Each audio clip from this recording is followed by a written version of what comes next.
My name is Leo, and I am a 30-year-old carpenter who finds peace in the scent of fresh wood.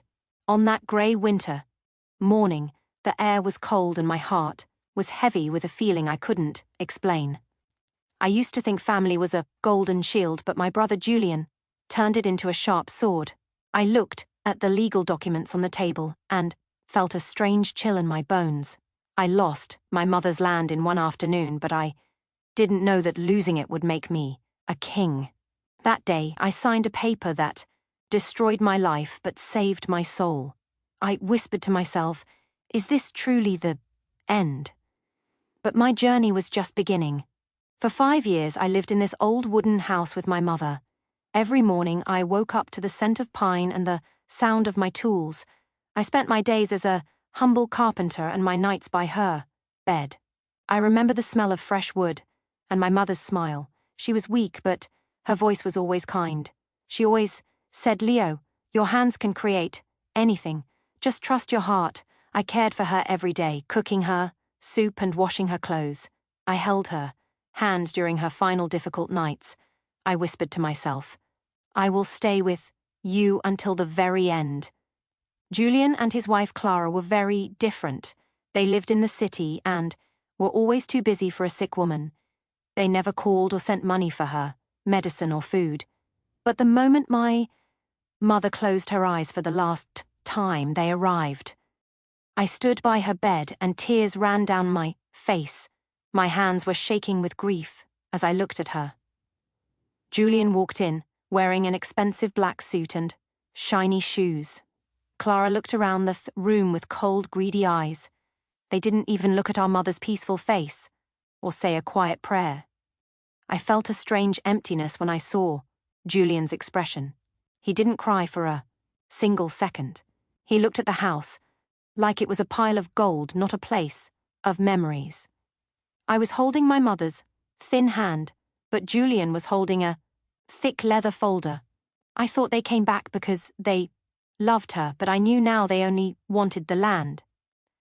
I took a deep sigh as the silence in the room became heavy and dark. I whispered to myself, something is wrong.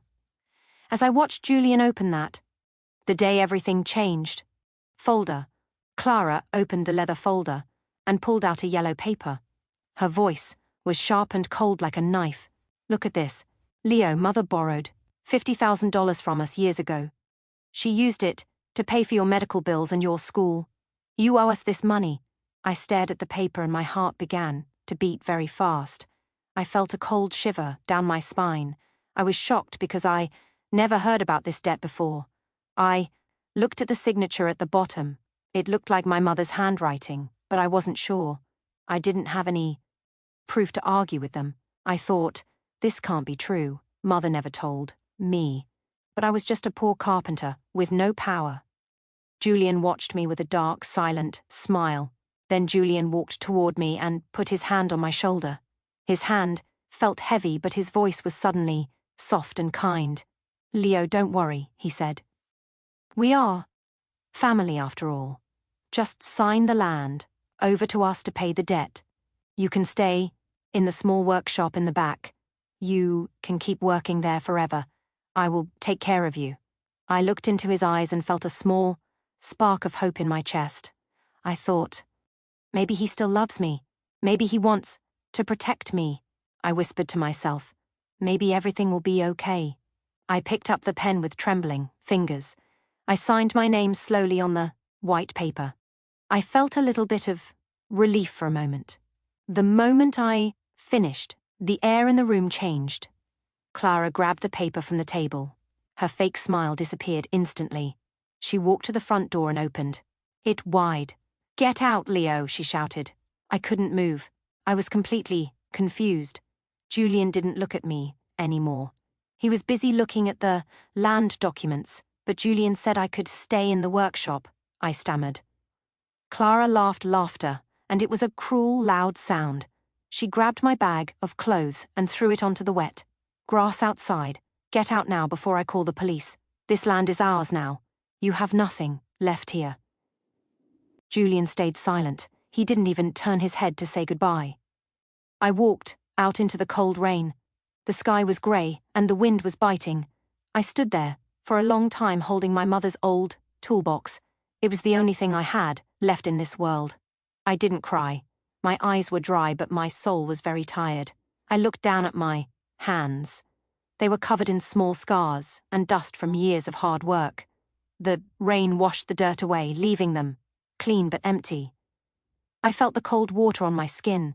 I took a deep breath and listened to the rain. The world was very quiet. I stood still for a few minutes. I was alone, but I was still standing. I looked back through the window one last time. Julian and Clara were sitting at the dining table. Julian was pointing at a large red map on the table. He was smiling in a way I never saw before. He leaned closer to his wife.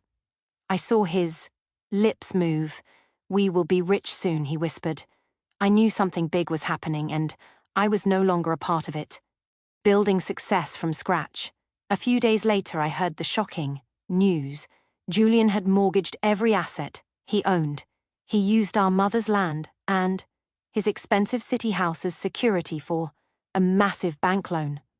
He took $500,000 because he wanted to buy all the land around that secret project. I felt a strange coldness in my chest when I realized how far his greed went. I knew that he was taking a dangerous risk with our history. While he was laughing and drinking champagne in his luxury office, I was in a different world. I had to start over from scratch in a small, broken warehouse at the far edge of the city. I felt the dry dust in the air as I walked inside. I stood alone in that dark room and took a long, deep sigh. My body felt heavy, but my mind was finally clear. I thought about my mother's words as I picked up her old wood planer. My hands were shaking slightly as I touched the cold metal for the first time in weeks. I whispered to myself, "I will not give up." I started to work on a rough piece of oak, pushing the tool with all my strength. Sweat ran down my forehead, but I was extremely focused on the wood. I didn't look back at the life I lost. Julian thought he was buying the future. I knew I was building one. 5 years passed like a fast drive. I worked day and night in my small workshop, building my business from scratch with nothing but my mother's old tools. One morning, I stood in front of a beautiful mahogany table. It was my first order for a famous 5-star hotel. My furniture company was finally a success. I felt a deep sense of peace as I touched the smooth wood. My hands were rough and covered in scars, but my heart was finally light. I knew that my hard work and craftsmanship were more valuable than any gold. At that same moment in the city, Julian's world was falling apart. He was waiting for his millions, but he received a phone call that changed everything. I heard later that his face turned white and the phone slipped from his cold fingers. His partner had disappeared with all the money and the big city project was a scam. Julian lost his mind. He started to scream and threw his expensive chair against the wall. His hands were shaking violently and he was gasping for air as if the room had no oxygen. Clara sat on the floor, buried her face in her hands and cried until she couldn't breathe. I stood in my quiet workshop and took a deep sigh. I stayed still for a minute, letting the silence heal my old wounds. I looked at my workers and spoke clearly to them. I said, "Remember this. We don't just build tables, we build trust, something my brother never understood." I whispered to myself, "I did it. Mother, justice, and the final auction." I stood by my office window and watched the grey clouds. I felt a strange silence in my soul. I stayed still for a moment, letting the heavy news sink in. Julian had mortgaged his soul for a dream built on lies, and now the bank was here to collect the debt. The legal papers were final. Julian had lost his luxury city house first, and then the bankman arrived at our mother's land. Julian stood on the old wooden porch, the place where we used to play as children. His expensive suit was wrinkled and his hands were shaking as he held the cold metal keys. Clara was crying loudly, her face red and tired. They were forced to leave the house with only 2 small suitcases. There were no more expensive cars waiting in the driveway, no more city friends to help them. They had lost their reputation and their power. They stood on the cold sidewalk, looking back at the home they had stolen from me. A man walked to the front gate and nailed a large wooden sign to the post. In bold black letters it said, "Auction." I knew that this was the end of Julian's empire. I felt a mix of sadness for my brother, but a deep relief for my mother's memory. Julian looked at the auction sign, and his shoulders dropped. He looked small and defeated. I took a deep sigh and closed my eyes. Justice had finally arrived. The day of the auction was bright and sunny. I arrived at our old family home, the place where everything began and ended. I saw Julian standing near the gate. He looked tired and old. His clothes were wrinkled and his hair was messy. He was looking at every person who arrived, waiting for a miracle. I knew he was hoping to keep the land, but he had no money left. I felt a strange sense of calm as I parked my car. I stayed still for a moment, letting the silence in the car prepare my heart. I stepped out of my shiny black car. Julian saw me and his eyes went wide with shock. His mouth opened, but he couldn't speak for a few seconds. My hands were steady and strong.